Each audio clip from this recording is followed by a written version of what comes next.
I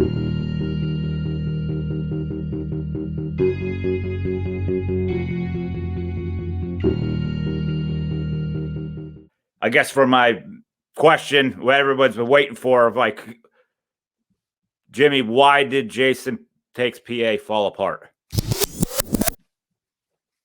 So there are many factors why it fell apart. But ultimately, after everything I just said previously, I could sit here, I can point fingers, I can blame other things in certain situations and circumstances, but it doesn't make a difference because it falls on me as a promoter, and I take, like I said, full responsibility for that. So I hope everyone just heard that, like, takes that, like, lets that register for a second, because there's so many people that wouldn't say that. So no, and I'm not running, like you said, Lauren. Yep. I'm not running anywhere. I didn't take nobody's money. There's people saying I'm a scammer, I'm a fraud. Of course they're going to say that because they don't know me and they don't know how hard I work behind the scenes. They don't know the other events I've had. And you can go ahead and say that because I'll make sure you get a free front row ticket to the event that I have when I do come back. Not a problem. So you can see I'm not a fraud and I'm not a scammer. I don't take people. If scammer. Cool. I'm going to answer your question in a second, though. But scammers, like you said, they take your money. You never hear from them again. They delete your social media. They run, gone.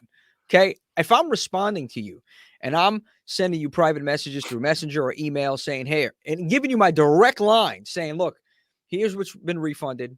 Okay, we're going to get to that in a second, too. Here's what's left. Here's who has to get paid. Look, guys, here it is. It fell apart because ultimately we didn't have enough to cover the venue. That's what it was. And we were short $900 to be exact. And I was scrambling. Yeah, it was right there, man. Adam, everybody else, Kane, they knew about this that week. They knew about it the week before, actually. And I was making everybody aware. Here's the situation. Here's what's going on. And you're letting me know as well, by the way, everybody. Yes. You talked, because I told you, and I told the venue, I told a couple other people in the business too that know me. I'm not going to mention names about what's going on to get their advice.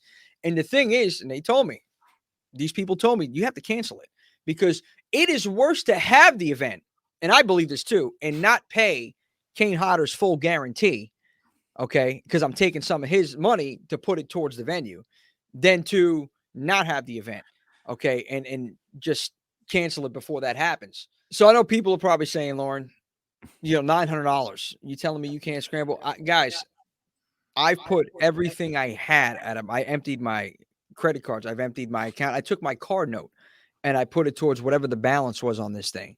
Okay. There were some factors behind the scenes with the venue and other things that I can't even discuss right now legally.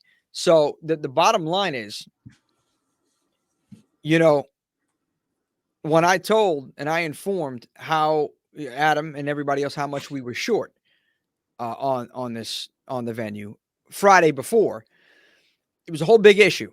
Okay, the venue had canceled a Friday before. They says that the event's off because you didn't have the rest to pay it, and it was more than 9 at the time. So on Monday, I informed Kane's agent.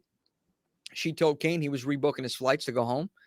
I tell Adam's agent and tell her the whole situation. She calls Adam, and things go from there. Adam does take it upon himself to make a payment towards the venue.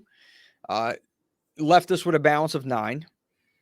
And actually, I'm lying. I'm sorry about that. No, it wasn't 9. At the time, it was 12. I scrambled to get another $400, and then we were short 9. So it was 12 that was left on the venue. And then, he also called Kane and said, hey, Kane, I'm going to see you this weekend, buddy. And now Kane's confused. Like, what's going on?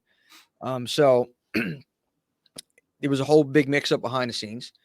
And we get everybody on the same page. The event at this point looks like it's going to happen because, okay, we went from owing this much to owing this much. And I'm like, well, $1,200, I could make $1,200 happen. I thought I could make $1,200 happen. And it just wasn't the case. It wasn't. I raised $400. We were short 9. Now, here's what gets me. Thursday, knowing how much we're short, Kane's already in Allentown because he was already in New York. Okay, for receiving an award in New York. He's already at his hotel in Allentown on Thursday. Adam just landed or is landing in Newark, ready to come in to his hotel. knowing that we are $900 short. Now, I know this is not my responsibility. This is nobody else's responsibility but mine to come up with it. But knowing the severity of the situation and knowing the domino effect that would have happened, that did happen, okay, if this got canceled, you would think, hey, one of the agents I was talking to, hey, listen, we're 900. Let's put it out. Here's what I'm receiving on ticket sales, guys. $15,000 was coming in on ticket sales the next week. I could have easily paid $900 back in 1 week to somebody. Then nobody wanted to help. I've stressed the concern. Now, even the venue, even going there, guys, listen, 900 is what I'm short. They said I had till 4 o'clock to get the money. I don't have it. I'm in there. I don't have the money. We're short 9. Here's what I'm making. I'm making this amount. You can give me till next week. As a matter of fact, we're selling tickets at the door. There's $50 general admission. We got raffles going on that we're going to raise money with. I mean, we have other things that we're doing.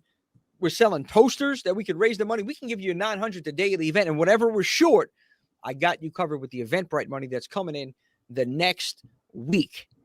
Nobody wanted to help. And the venue canceled it. It says, we can't do it. I'm sorry. You don't have the money. We can't do it. They told the staff. From that point, I had to tell Adam and Kane, and they were already in town. Okay. And you can imagine how pissed off they all were. Okay. And had to tell the vendors that night. So mass email went out to the vendors, and, obviously they weren't happy. And, here's the thing that gets me, though, on Friday morning, I tell all the ticket holders, and then obviously that's when the shit storm begins, really begins. And I got to tell you guys, ticket holders, vendors, again, I am sincerely sorry, because I know how much time you invested in creating maybe specific things for these events, especially the vendors, obviously, and the ticket holders. You guys are traveling. Words can't express how much, how sorry I am for that, man. But unfortunately, nobody was working with me the last minute. And again, I know it's not their responsibility, but knowing how many people are going to be affected by this and knowing that I have the money coming to me, somebody could have did something. They can curse me out all they want, but help me out for this, and I got you covered on the rebound at the event or next week. Nobody did. They left me out there to dry. You stretched the field as much as you could. I have, yes. And as much as people might be saying, oh, is that it? Like, you don't understand. He just told you he did $27,000 into Blairstown. I don't even want, he could say it if he wants. I'm not going to ask, but like, it had to be more for this one. Okay. I mean, the dude, $42,000 for this event. 42. Yeah. I mean, think about that, guys. You got to raise $42,000. Could you do that? Could you do that, listener, right now? Like, in the next few months for something. But so, in the end, Jimmy's owning up to it. He should have been more prepared, as he's saying. And he went 2-1. He went 2 good ones, and then this happened. I mean, he's a guy with all heart that gave it a shot, and unfortunately, this one crashed.